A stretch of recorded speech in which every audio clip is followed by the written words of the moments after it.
Que nenhuma família termine por falta de amor. Que o casal seja um para o outro de corpo e de mente.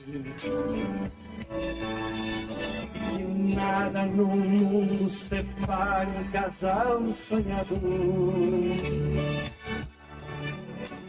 E nenhuma família se abrigue debaixo.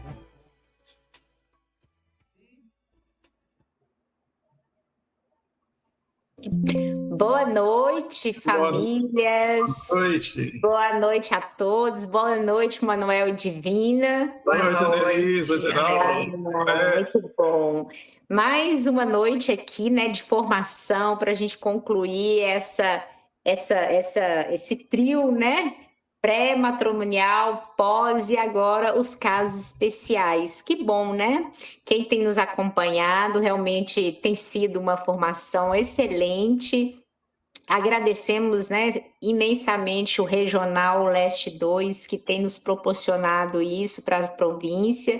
Aqui a província é a Arquidiocese de Montes Claros, a Diocese de Janaúba, Januária e Paracatu.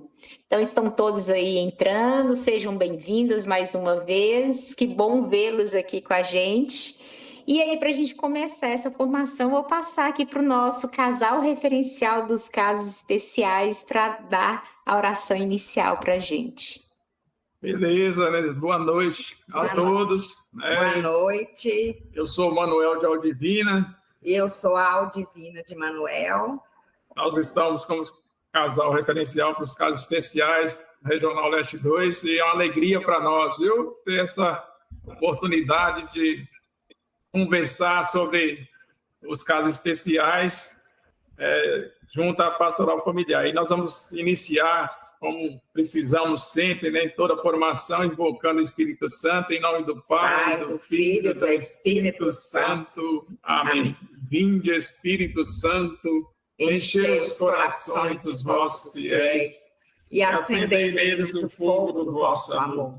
Enviai o vosso Espírito e tudo será criado, e renovareis a face da terra. Oremos.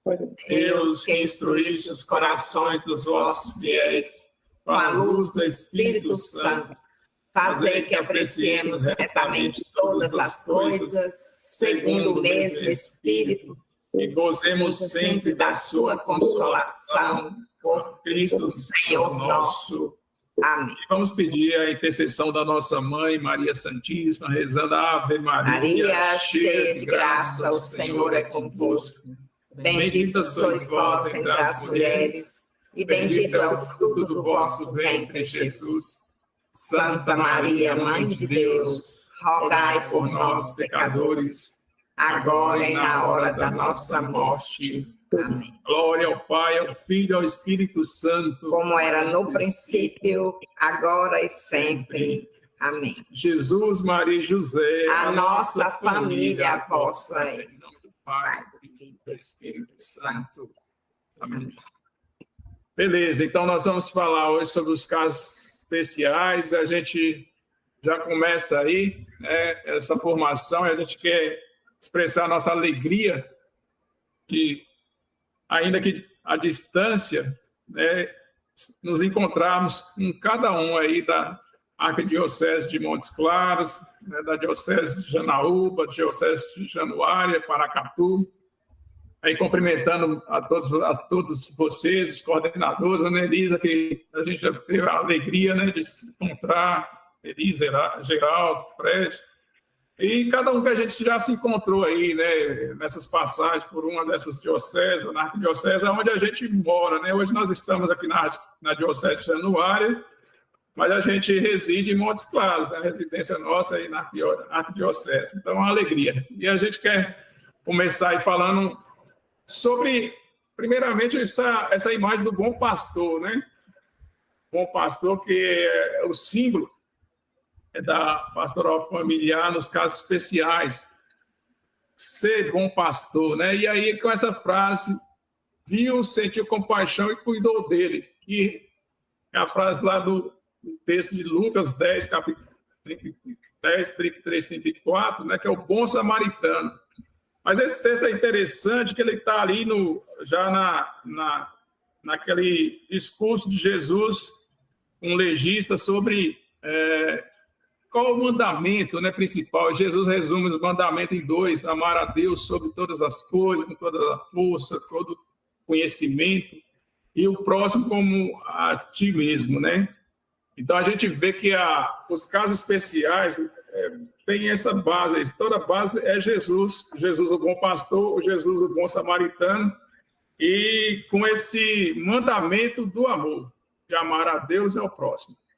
E assim a gente começa, falando um pouco. Viu, sentiu compaixão e cuidou dele. É uma síntese de todos os mandamentos. Amar a Deus e ao próximo. Não só ver e sentir compaixão, mas cuidado especial que Jesus tinha, a gente também deve ter com o próximo.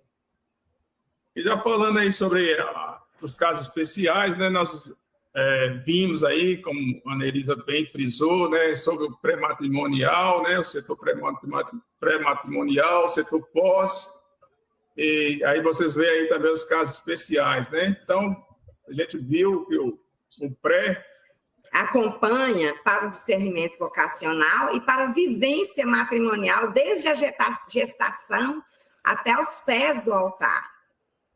O pós-matrimônio acompanha o casal e a família após o matrimônio. Agora, os casos especiais...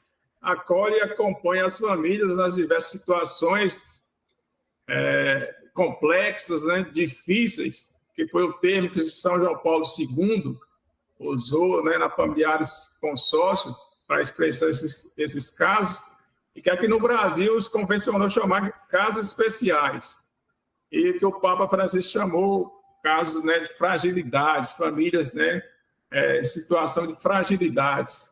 E o que é esse caso? A fim de inseri-las, né, inserir essas famílias na vida eclesial e social, na vida comunitária. E a gente colocou aí o serviço à vida, né, que o serviço à vida é essa promoção, promove as ações transversais nos 3 setores, né, em defesa da vida desde a concepção até a morte natural. É uma dimensão da pastoral familiar unida aos 3 setores. E a subdivisão nos setores não pode jamais ferir a unidade da pastoral familiar.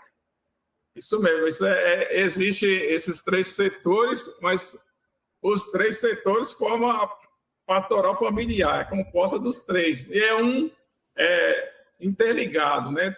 Então, está tudo junto aí. E a gente vai falar um pouco sobre o agente, né? Como precisa ser o agente? Ele precisa ter a atitude de Jesus.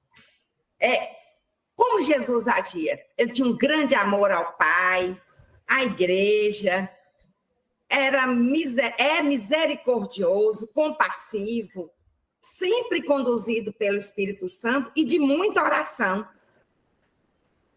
Então, a gente precisa ter essa base, ter essa intimidade com Jesus, né? O bom pastor, o bom samaritano, aquele que nos ensina a ter o coração como o coração do Pai, né? A ver além das aparências. Não julgar. Acolher sempre, né? Ser sensível às situações de fragilidade.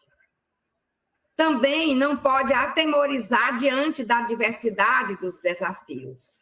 E são muitos, né? Desafios da pastoral familiar, do setor casos especiais. Ele precisa aprender a discernir em cada caso. E precisa oferecer ajuda. Vencer a indiferença, a insensibilidade, o egoísmo, para mais servir sempre. E como Jesus fala, né, o maior, quem é o maior? O maior é aquele que é o primeiro a servir, e a servir a todos. Então, o agente da pastoral familiar, os casos especiais, principalmente, né, precisa ter muito essa espiritualidade do serviço, que é de todo cristão, né? Que está sempre pronto a servir. E, quando necessário, recorrer a especialistas e parceiros. Buscar também formação contínua e permanente. Nunca está pronto e acabado. eles têm que estar sempre em formação e buscando uma formação sólida. Aí os documentos básicos, né? Que a gente colocou aí para vocês, mas o primeiro documento, todos nós devemos, a base é a Bíblia, né? A Bíblia, o Catecismo, né? O Código de Direito Canônico, né? E aí tem esses outros documentos que a gente colocou aí para vocês terem um conhecimento aí.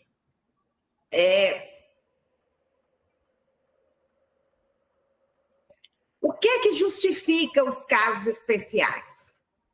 Ele abrange um leque extenso de fragilidades familiares que enfraquece o matrimônio e o relacionamento familiar, numa sociedade marcada pelo individualismo, pelo hedonismo. Oferece espaço de apoio, acolhida e aconselhamento para discernir os desafios existentes do matrimônio e da família. E vai além de atuar junto aos casos em nova união. Os casais em nova união. Normalmente, quando se fala em casos especiais, se pensa os casais em nova união. Mas os casais em nova união é só um dos casos, né? Vai muito além. E a gente queria colocar aqui essa questão do matrimônio e da família, né? E o que justifica o matrimônio, casamento elevado, né, a sacramento, e a família que nasce desse sacramento do matrimônio. E aí, então a gente vê o sacramento, o matrimônio é sagrado, né? Com aqueles princípios, aquelas bases que a gente vai falar sobre, e a família que nasce desse sacramento. Então, a gente vê que o sacramento e a família estão ameaçados, né? Enfraquecimento, as pessoas, os jovens, hoje já não falam em casar, e aí, principalmente quando se fala, e a igreja afirma isso, a unidade do sacramento nos traz, a indissolubilidade, e no mundo hoje que tudo é transitório, passa rápido, a mudança rápida, então falar de eterno, de coisa duradoura, é desafio. Então, vocês veem o quanto que nós, agentes da pastoral familiar, dos casos especiais, precisamos estar alicerçados mesmo na fé, na oração, na confiança, para a gente não desanimar. E primeiro, e aí olhando também sempre, primeiramente, a nossa casa. Nós como casal, como família, para estar fortalecendo e dando testemunho do nosso matrimônio. E que a família beba dessa fonte. E ao beber dessa fonte, beba do amor, né? Porque a base do matrimônio é o amor conjugal. E aí é que a gente consiga externalizar isso e que a família viva isso aí. E quem na família não tem um caso especial? Vamos conhecer agora cada um deles e a gente vai pensando também na nossa família, de quem a gente vai ter que cuidar. E aí a gente colocou aí os casos especiais na Familiares Consórcio, né? E falando um pouco dessa exortação, né? Do Papa São João Paulo II, de 81, essa exortação, e foi depois do encontro, né, dos bispos, sobre a família. E aí apontaram essas 4 circunstâncias aí, 4 situações aí da Familiares Consórcios, que são as circunstâncias particulares, matrimônios mistos, situações irregulares, civis religiosas e o sem família. As circunstâncias particulares são famílias de emigrantes, famílias monoparentais, os filhos criados somente com o pai ou com a mãe. As famílias que algum membro é obrigado a longas ausências, por exemplo, os caminhoneiros, os motoristas, né? Pessoas com filhos deficientes, família dos presos, família com pessoas alcoólatras, com idosos. Isso tudo são circunstâncias particulares. Agora, os matrimônios mistos entre cristãos católicos e pessoas de outras religiões. E aí, quando fala de matrimônio misto, né, normalmente o cristão católico, né, com cristão de outras denominações, e também tem a questão dos cristãos hoje, é muito comum, né, com os casamentos mistos, com pessoa, a disparidade de culto, que é pessoas de outras religiões mesmo, né, ou pessoas que não, sem religião, ateus. Isso tem chegado muito, né, esses casos nas paróquias. E aí isso exige de nós um conhecimento profundo da doutrina e, ao mesmo tempo, saber que a igreja valoriza o ecumenismo. E aí é importante conhecer disso para preparar bem esses casais, né, quando somos procurados, né, por esses casos, a busca de matrimônios mistos. E tem as situações irregulares, civis e religiosas. Às vezes, existe um matrimônio à experiência. Vamos viver por um tempo, se der certo, a gente casa. Tem também os casais divorciados em nova união. E também tem divorciados sem nova união. Ficaram sós, sem outro parceiro. Tem os casados somente no civil e as uniões livres de fato. Esse aqui é interessante, que principalmente os casos divorciados em nova união e sem nova união. Quando se fala de comunhão, por exemplo, às vezes tem essa polêmica, né? Pode comungar, não pode comungar. É interessante que a pessoa separou, eu estava casado, separou, então alguém já fala, fulano não pode comungar. E nem sempre é assim, porque às vezes se a pessoa separou, né? Ou já casou no civil, no religioso, né? Recebeu o sacramento e separou, essas pessoas estão dentro daquilo que a igreja chama, né? Aquela restrição ali com a Eucaristia, com a confissão. Mas se a mesma pessoa que casou no civil religioso, separou, mas a pessoa está sozinha, ela está livre, né? Enquanto ela não tem alguém, ela pode sim ter acesso à comunhão, à confissão. A questão é quando ela entra em uma nova relação, né, ou uma nova união. E essa questão também é diferente dos casados só no civil, né? Esses casados só no civil, que não casaram no religioso, estão irregular na igreja, mas não estão nessa questão aí, né, também pode confessar, pode comungar, não pode porque precisa rever isso aí, mas é um caso diferente. E as pessoas às vezes confundem tudo, né? E as uniões livres, de fato. É aquelas que se unem, né?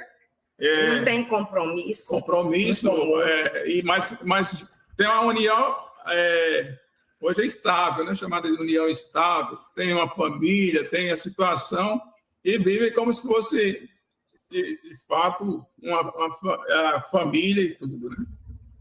E eu sem família, né? Pessoas em pobreza extrema, sem habitação, que ficaram só no mundo. São outros casos particulares, né? Que a gente pode ver a partir da Familiares Consórcio e também da Coordenação Nacional da Pastoral Familiar.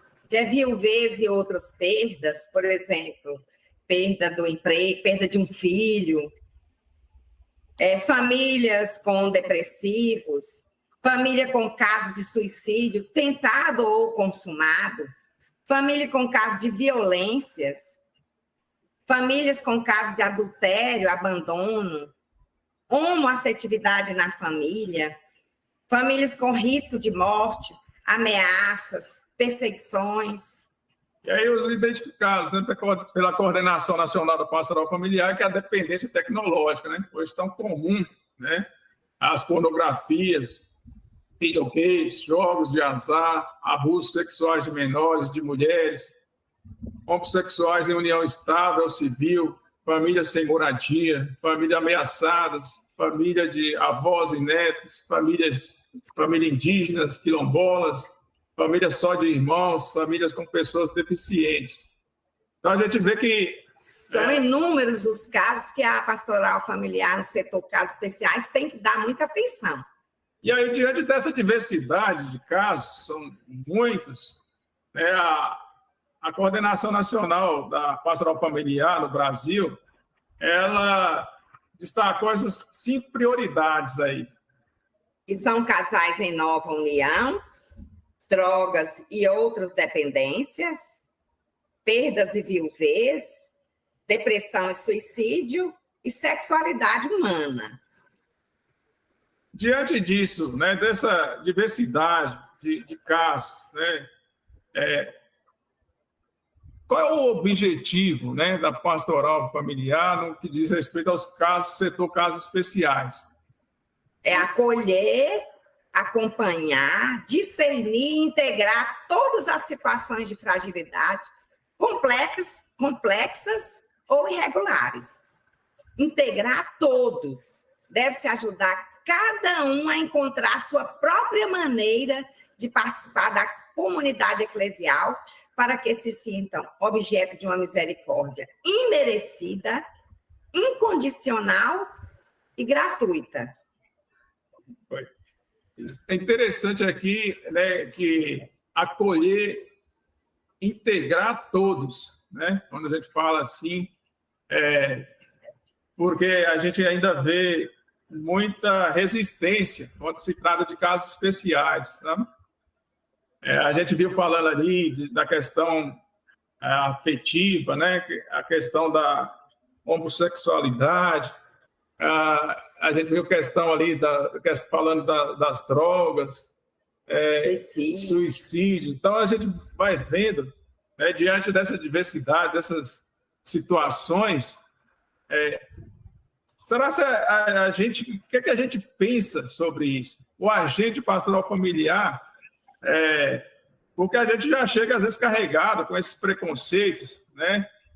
E a gente já chega propensos a fazer julgamentos e às vezes dificulta viver esse objetivo, fazer acontecer esse objetivo geral de acolher, acompanhar, né? Discernir, integrar essas situações. E como acolher?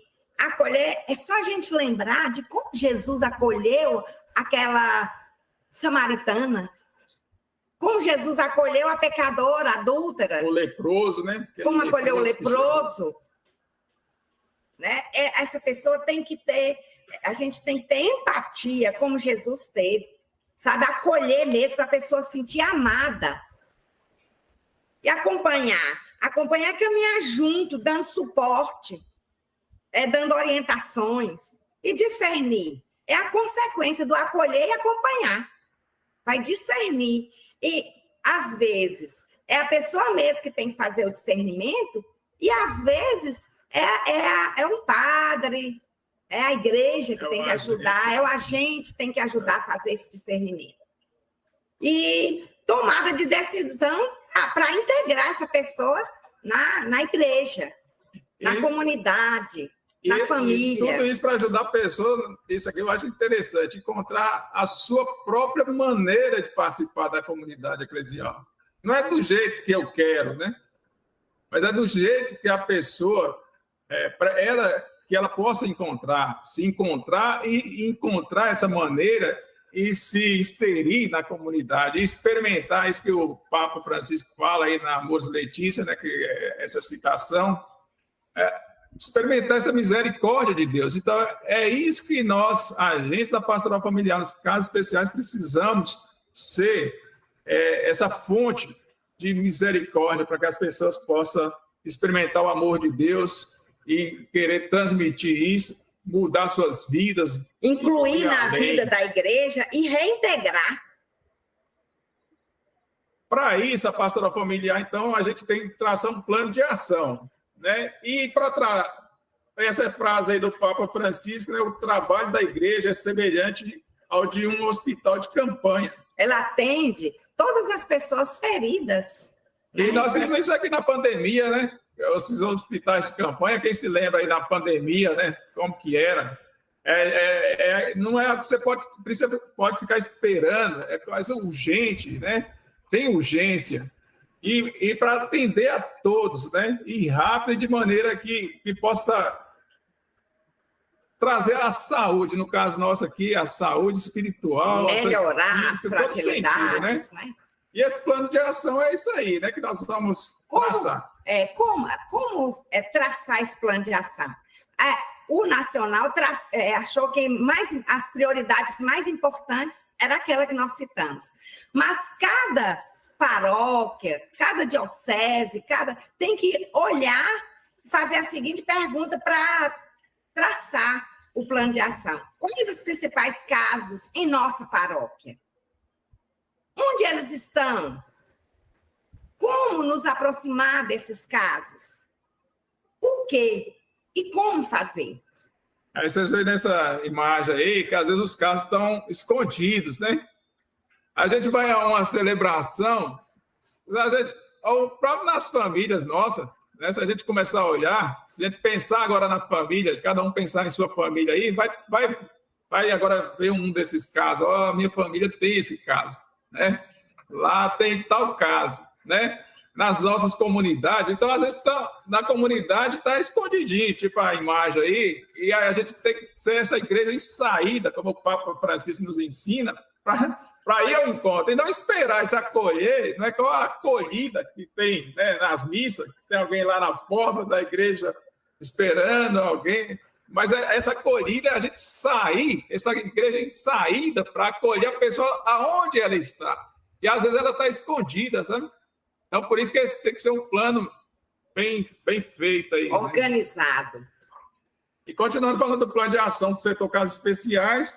A gente tem que enumerar os tipos de casos especiais que ocorrem na igreja local, onde o setor será implantado ou já está implantado, estabelecer as prioridades.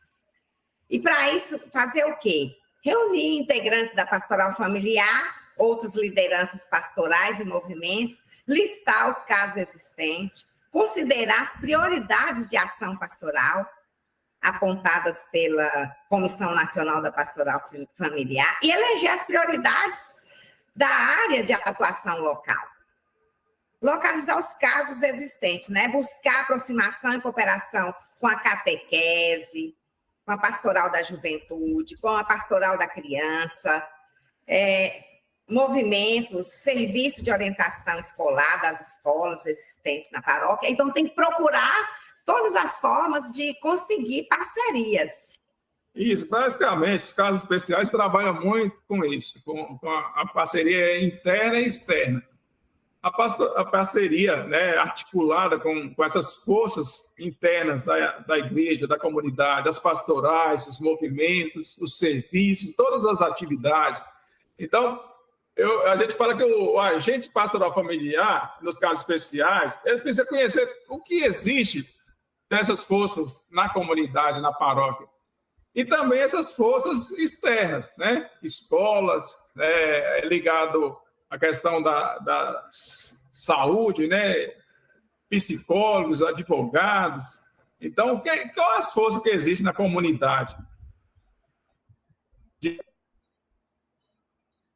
Plano e executar, né? Lá. E dar atendimento personalizado, por isso que às vezes precisa do psicólogo, do médico, do advogado, de um casal que tenha experiência na escuta, tem várias experiências que a gente pode aproveitar na comunidade. É descobrir as forças da paróquia, né? Da comunidade. A gente viu aí a diversidade de casos, né?